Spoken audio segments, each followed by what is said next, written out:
నమస్కారం. ఇది మానస TV news. Telangana వార్త ప్రపంచంలో సరికొత్త శకం. నిజం, నేరుగా, నిర్భయంగా మీ కోసం.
उधर से पूरे उधर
లాఠీలతోటి మమ్మల్ని బెదిరించాలని చూస్తున్నా.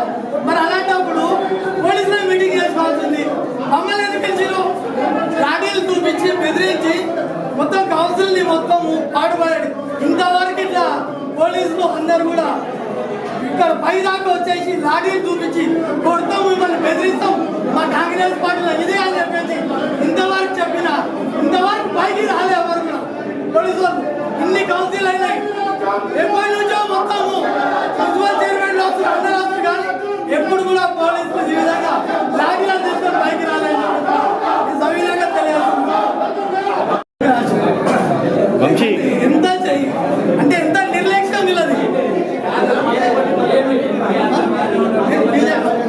అంత పూర్తి కూడా తెలియకుండా BJP floor leader 28 ward councillor పట్టణాధ్యక్షుడిని మీరు రాయడం చూడండి. ఇది ఎంఐఎం పార్టీ అధ్యక్షుడు అని రాసి నిన్న సాయంత్రమే సర్కులర్ వచ్చింది. ఏమని వచ్చింది?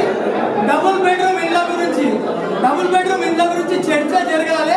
ఆ చర్చ జరిగినాక పంపిణీ కార్యక్రమం అని చెప్పారు. దాంట్లో కూడా నాగాలం మల్లేశం తాండూరు బీజేపీ పట్టణాధ్యక్షుడు రాయాల్సింది పోయి ఎంఐఎం పార్టీ అని రాసింది. అధికారులు ఏం చేస్తున్నారు, పార్టీలు ఏం చేస్తున్నారు? అదేవిధంగా మేము వాళ్ళ చర్చలో ఏముంది? మేము ఒక్కటే చెప్తాం మన కలెక్టర్ ఆఫీస్ వార్డు వైజ్ గా మీటింగ్ జరగాలి. వార్డులో ఎవరైతే బెనిఫిషియర్స్ ఉన్నారో వాళ్ళ మధ్యలోనే ర్యాండమ్ ప్రకారం కానీ లాటరీ ప్రకారం కానీ ఇవ్వాలని చెప్పేసి మేము చర్చకు సిద్ధమై మేము వస్తే ఇలా కాంగ్రెస్ పార్టీ అడ్డు అయినట్టు కాంగ్రెస్ పార్టీలు పెట్టుకుంటూ ఫ్లెక్సీలు పెట్టుకుంటూ ఇది మున్సిపల్ కార్యాలయమా కాంగ్రెస్ పార్టీ ఆఫీస్ అయింది. కాబట్టి మేము దీన్ని తీవ్రంగా ఖండిస్తూ ముందు చర్చ జరగాలి. డబుల్ బెడ్రూమ్ ఇండ్ల పైన అసలు అవి సంపూర్తిగా అయినాయా కాలేవా, జనాలకు ఆవాసాల యొక్క ఉన్నాయా, ఎంతవరకు వచ్చినాయి, వీటన్నిటి మీదగా పూర్తిగా చర్చించినాకనే మనం పంపిణీ కార్యక్రమం ఆ పంపిణీ కార్యక్రమం కూడా మొత్తం వార్డుల వాయిస్గా ప్రతి వార్డులో ఎవరైనా బెనిఫిషియర్స్ ఉన్నారో వాళ్ళ మధ్యలోనే పంపిణీ కార్యక్రమం జరగాలని బీజేపీ పార్టీ డిమాండ్ చేస్తూ వెంటనే ఇప్పుడు ఉన్న కార్యక్రమాన్ని విత్డ్రా చేసుకొని మీటింగ్కి పిలిచి మీటింగ్లో డబుల్ బెడ్రూమ్ ఇళ్ళ గురించి చర్చ జరిగినాకనే పంపిణీ కార్యక్రమం అది కూడా వార్డు వైజ్గా వార్డులో ఎవరైతే లబ్ధిదారులు ఉన్నారో వాళ్ళ మధ్యలోనే చేయాలని చెప్పేసి బీజేపీ పార్టీ నుంచి మేము డిమాండ్ చేస్తున్నాం. భారత్ మాతాకి ఏదైతే అభివృద్ధి జరుగుతూ ఉన్నదో అభివృద్ధిని ఏ విధంగా కించపరచాలా ఈ రోజు తాండూరులో నేను చెప్తా ఉన్నాను. ఎక్కడైనా నేను సిద్ధంగా ఉన్నా ఈ వేదిక ద్వారా నేను అందరూ కూడా సమావేశిస్తా ఉన్నాను. అభివృద్ధిలో మీరు ఏం చేసిన చాలా నేను ఎన్ని అభివృద్ధి పనులు చేశాను, ఏ గ్రామానికి ఏమేం చేశాను అని చెప్పిన అదే మున్సిపల్ ఎలక్షన్ లో కూడా నేను చెప్పిన నా 2 సంవత్సరాల ఫలితానికి నేను రేపరంగా తీసుకుంటున్నాను. ఈ రోజు మున్సిపల్లో నాకు ఓటేయండి, లేకుంటే మాకు కాంగ్రెస్ పార్టీకి మాకు ఇవ్వకుండా చెప్పున్నాం. ఆ రోజు చెప్పిన ప్రకారమే ఈ రోజు తాండూరు ప్రజలు నాకు ఆ రోజు నా రెఫరెండంగా నేను 2 సంవత్సరాలు చేసిన పర్యవరణంగా నాకు పట్టం కట్టిండ్రు. కాంగ్రెస్ పార్టీకి ఈ రోజు ఆశీర్వదించారు, మా కాంగ్రెస్ పార్టీని గెలిపించారు. మనకు మనస్ఫూర్తిగా ఇంకా 200 ధైర్యంతో ఇంకా నా మీద తాండూరు ప్రజలు బాధ్యత పెంచారు. ఇంకా రోజుకు 18 గంటలు కష్టపడన్నా తాండూరు నేను చెప్పిన ఆ రోజు ఒక మంచి తాండూరుగా చేసుకుందాం, ఒక దౌర్జన్యం తాండూరుని బహిర్గతం చేద్దాం. అలాంటి తాండూరు లేకుండా ఒక మంచి తాండూరుగా అన్ని రంగాల్లో డెవలప్ చేసే బాధ్యత నేను తీసుకుంటాను చెప్పిన అదే విధంగా ఈ రోజు అడ్వాన్స్ టెక్నాలజీ కానివ్వండి, ఇంటిగ్రేటెడ్ స్కూల్ కానివ్వండి, ఈ రోజు ఏదైనా కొంతమంది తెలిసి తెలియక మాట్లాడతారు. హాస్పిటల్ ఉంది ఇలా ఎక్కడన్నా పోతుందని చెప్తారు, ఇంటిగ్రేటెడ్ స్కూల్ ఎక్కడన్నా పోతుందని చెప్తారు. కళ్ళు ఉన్న వాళ్ళు కళ్ళు పెట్టుకొని చూస్తే ఇంటిగ్రేటెడ్ స్కూల్ ఏడు దాకా చూస్తే ఒకసారి చూసి మాట్లాడితే బాగుంటది. హాస్పిటల్ ఏ విధంగా ఎత్తున్నదో గతంలో ఏ విధంగా ఉందో మేము అసెంబ్లీలో ఆ సంవత్సరం 6 నెలల ముందే బిల్లు పాస్ చేయించడం జరిగింది. దాంట్లో బీజేపీ వెంకటరామరెడ్డి గారు మాట్లాడారు, హరీష్ గారు మాట్లాడారు, కూడలి సాంబశివరావు గారు